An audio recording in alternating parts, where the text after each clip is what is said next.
খুবই গুরুত্বপূর্ণ অন্তত দুটি খবর আছে। একটি খবর হচ্ছে গতকাল সিরিয়ায় তুরস্কের অবস্থানে ইসরায়েল হামলা চালানোর পর তুরস্ক অনেকটা চুপ হয়ে গিয়েছিল বলে আমরা ভাবছিলাম, কিন্তু এখনকার খবর হচ্ছে তুরস্ক পরিকল্পনা করছে তারা S-400 ক্ষেপণাস্ত্র প্রতিরক্ষা ব্যবস্থা দিয়ে ইসরায়েলের যুদ্ধ বিমানে আঘাত করবে। ইসরায়েল সুস্পষ্ট করে বলেছে, যাই হোক তাই হোক, সিরিয়ায় তুরস্কের কোনো বিমান উপস্থিতি অর্থাৎ সিরিয়ায় তুর্কি বিমান বাহিনীর উপস্থিতি কোনোভাবেই মেনে নেবে না। সিরিয়ায় তুর্কি বাহিনীর উপস্থিতি মেনে নেয়া না নেয়ার কে ইসরায়েল, সে প্রশ্ন কিন্তু থেকে যাচ্ছে। আমরা সামনে এগিয়ে গেলে আরও যে গুরুত্বপূর্ণ খবর পাই সেটি হচ্ছে ইরানের জাতীয় নিরাপত্তা এবং পররাষ্ট্রনীতি সম্পর্কিত যে সংসদীয় কমিটি, সেই কমিটির সদস্য ফাদা হোসেইন মালিকি, তাকে জিজ্ঞেস করা হয়েছে আমেরিকা যদি ইরানের উপরে পরমাণু বোমা দিয়ে হামলা চালায় ইরান কি করবে। তার জবাবে তিনি কি বলেছেন? অত্যন্ত গুরুত্বপূর্ণ কথা তিনি বলেছেন, যেটা আমি অনেকটা গত পরশুদিনের ভিডিওতে বলেছিলাম। সুপ্রিয় দর্শক, এই দুটি বিষয়ের পাশাপাশি আরেকটি গুরুত্বপূর্ণ খবর আমি আপনাদেরকে জানাই। ইরান পরিকল্পনা করছে আমেরিকা যদি এবার ইরানের উপর হামলা চালায় তাহলে ইরান এই যুদ্ধকে মিডল ইস্টের বাইরে, মধ্যপ্রাচ্যের বাইরে নিয়ে যাবে এবং সুনির্দিষ্ট দুটো দেশকে অন্তত টার্গেট করে রেখেছে। কারা সেই দুটো দেশ এবং মধ্যপ্রাচ্যের বাইরে আসলে ইরান এই যুদ্ধকে কোথায় নিয়ে যেতে চায় এবং কেন এই প্রশ্ন আসছে। একই সাথে আর একটা গুরুত্বপূর্ণ খবর আছে, ইসরায়েল কাতারকে তার স্বার্থের চরম বিরোধী একটি দেশ হিসেবে বিবেচনা করছে, যার কারণে কাতারকে এখন থেকে আর প্রতিরক্ষা সরঞ্জাম রপ্তানি করবে না, দেবে না। দর্শক, এতক্ষণ যে বিষয়গুলো আমি আপনাদের সামনে শিরোনাম আকারে তুলে ধরলাম, এই বিষয়গুলো নিয়ে এখন আমি বিস্তারিত আলোচনা করতে যাচ্ছি। আশা করছি আপনাদেরকে শেষ পর্যন্ত সঙ্গে পাবো।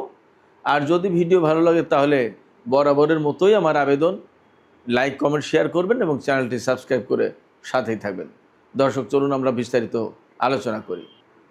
প্রথম যে আলোচনাটি সেটি হচ্ছে গতকাল সিরিয়ায় তুর্কি অবস্থানে ইসরায়েল বিমান হামলা চালিয়েছে।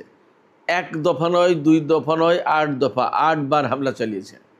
সিরিয়ার একটি নষ্ট হয়ে যাওয়া বিমান ঘাঁটি পুনর্নির্মাণ করছিল এবং ঘাঁটিটির সবচেয়ে গুরুত্ব এখানে, এই বিমান ঘাঁটিটি তুরস্কের সীমান্ত থেকে মাত্র 70 কিলোমিটার দূরে।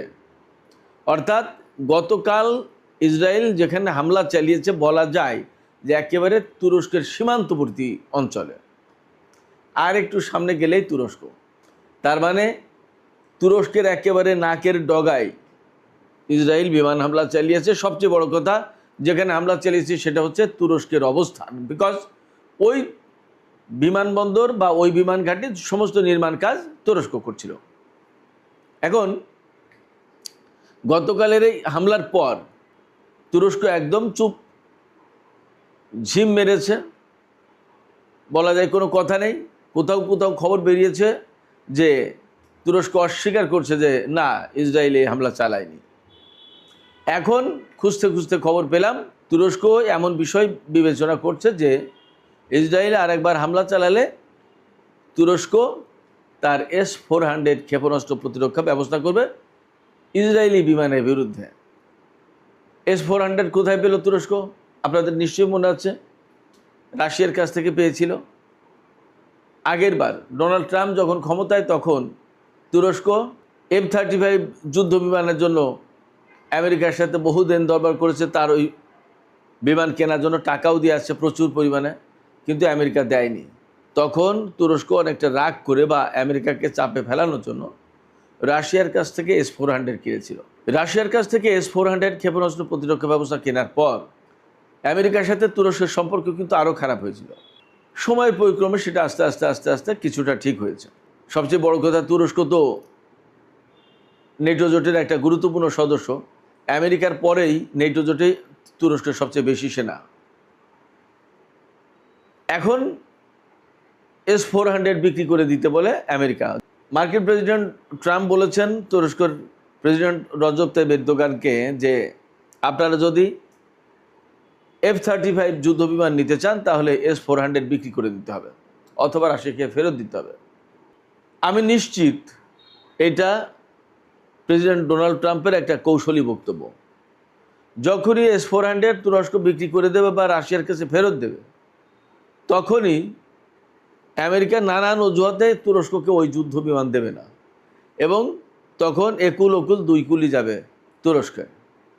যাই হোক, এই S-400 ক্ষেপণাস্ত্র প্রতিরক্ষা ব্যবস্থা বলা হয় বিশ্বের যে কোনো স্টেলথ যুদ্ধ বিমানের জন্য ঘাতক, মারাত্মক। এটাকে একেবারে প্রাণঘাতী অস্ত্র বলা হয় যুদ্ধ বিমানের জন্য। বলা হয় যে বিশ্বে এমন কোনো যুদ্ধ বিমান নেই যা S-400 এর রাডার সিস্টেমকে এড়িয়ে যেতে পারে। যদি তাই হয় তাহলে ইসরায়েলের কোনো বিমান S-400 ফাঁকি দিতে পারবে না। আর S-400কে যদি ফাঁকি দেওয়া সম্ভব না হয় তাহলে সিরিয়াতে ইসরায়েল হামলা চালাতে গেলে তুরস্ক সেই বিমানগুলো শুট ডাউন করতে পারে S-400 ব্যবহার করে। এখন S-400 আর কখন ব্যবহার করবে, কবে ব্যবহার করবে, কিভাবে ব্যবহার করবে, এই প্রশ্ন কিন্তু আসছে। এর জবাব হচ্ছে ইসরায়েল নিজেই বলেছে যে তারা কোনো মতেই সিরিয়াতে তুরস্কের অবস্থান মেনে নেবে না, বিশেষ করে বিমান বাহিনী। এমনকি সেটা যদি তুর্কি বাহিনী না হয়ে সিরিয়ারও কোনো বিমান বাহিনী হয় তাও মেনে নেবে না। ইসরায়েলের প্রধানমন্ত্রী বেনিয়ামিন নেতানিয়াহু একদম সুস্পষ্ট করে বলেছে যে তাদের হাতে MiG-29 থাকুক আর তুরস্কের হাতে F-16 থাকুক, যাই থাকুক না কেন, সিরিয়ায় তুরস্কের যে কোনো অবস্থানের বিরুদ্ধে হামলা চালানো হবে এবং সিরিয়ার কোনো বিমান বাহিনীকে ইসরায়েল মেনে নেবে না। কেন মেনে নেবে না?